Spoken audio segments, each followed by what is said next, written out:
Assalamualaikum warahmatullahi wabarakatuh. Kami dari kelompok 13 ingin membahas tentang pengangguran. Saya Nada Zildia bersama rekan saya Nanda Gustian. Dosen saya adalah Ibu Syarifah Ida Farida, Universitas Pamulang, Teori Ekonomi Makro, Prodi Manajemen S1.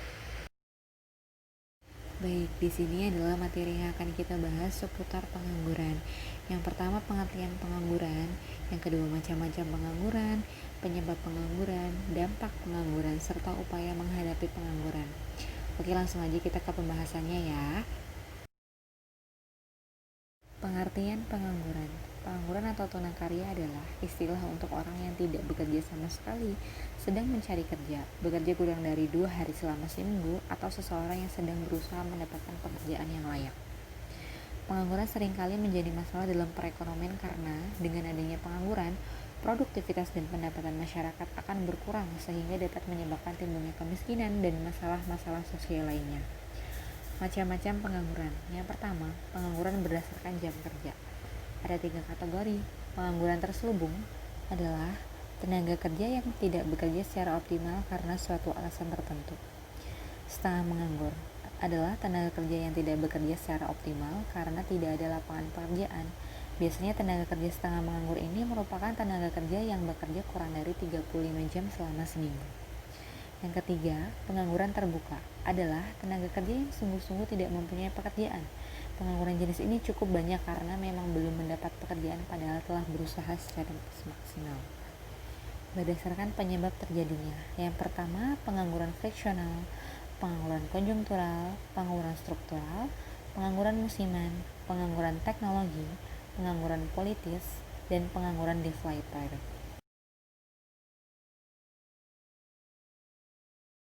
Penyebab pengangguran. Pengangguran umumnya disebabkan karena jumlah angkatan kerja tidak sebanding dengan jumlah lapangan pekerjaan yang mampu menyerapnya.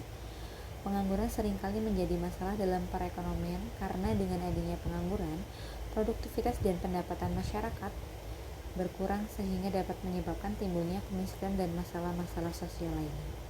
Tingkat pengangguran dapat dihitung dengan cara membandingkan jumlah pengangguran dengan jumlah angkatan kerja yang dinyatakan dalam persen.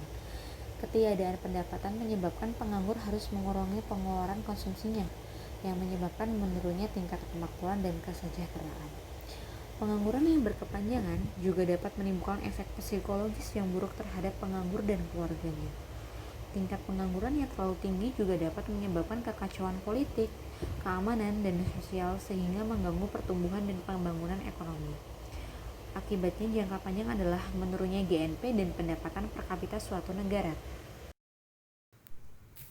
Dampak pengangguran. Yang pertama dampaknya adalah terjadinya penurunan pendapatan per kapita.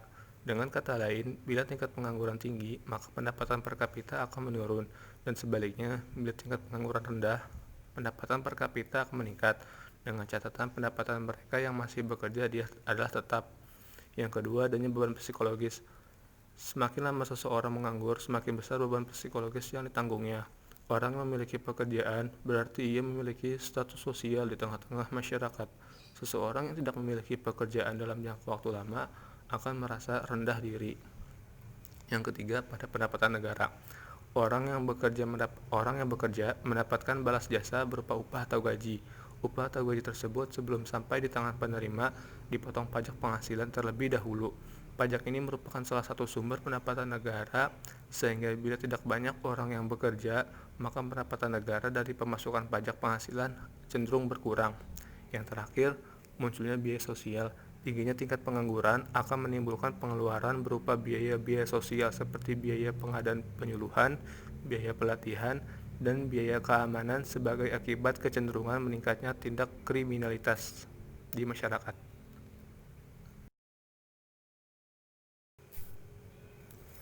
Cara-cara mengatasi pengangguran.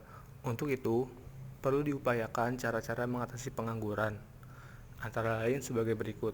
Yang pertama, meningkatkan mutu pendidikan. Yang kedua, meningkatkan latihan kerja untuk memenuhi kebutuhan dan keterampilan sesuai dengan tuntutan industri modern saat ini. Yang ketiga, meningkatkan dan mendorong kewirausahaan. Yang keempat, mendorong terbukanya kesempatan usaha-usaha informal. Yang kelima, meningkatkan pembangunan dengan sistem padat karya. Yang keenam, membuka kesempatan kerja untuk keluar negeri.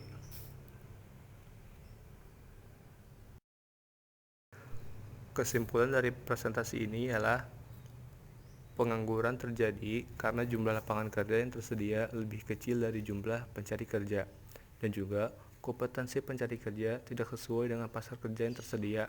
Selain itu, kurang efektifnya informasi pasar kerja bagi para pencari kerja.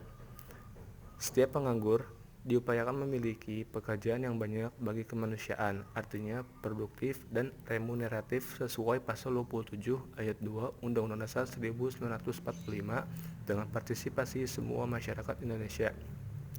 Lebih tegas lagi, dijadikan penanggulangan pengangguran menjadi komitmen nasional bersama. Yang terakhir, ketidakmerataan pendapatan karyawan, pertumbuhan ekonomi, dan stabilitas politik juga sangat berpengaruh terhadap ketenagakerjaan di Indonesia seperti saat ini. Sekian yang dapat kami sampaikan. Terima kasih.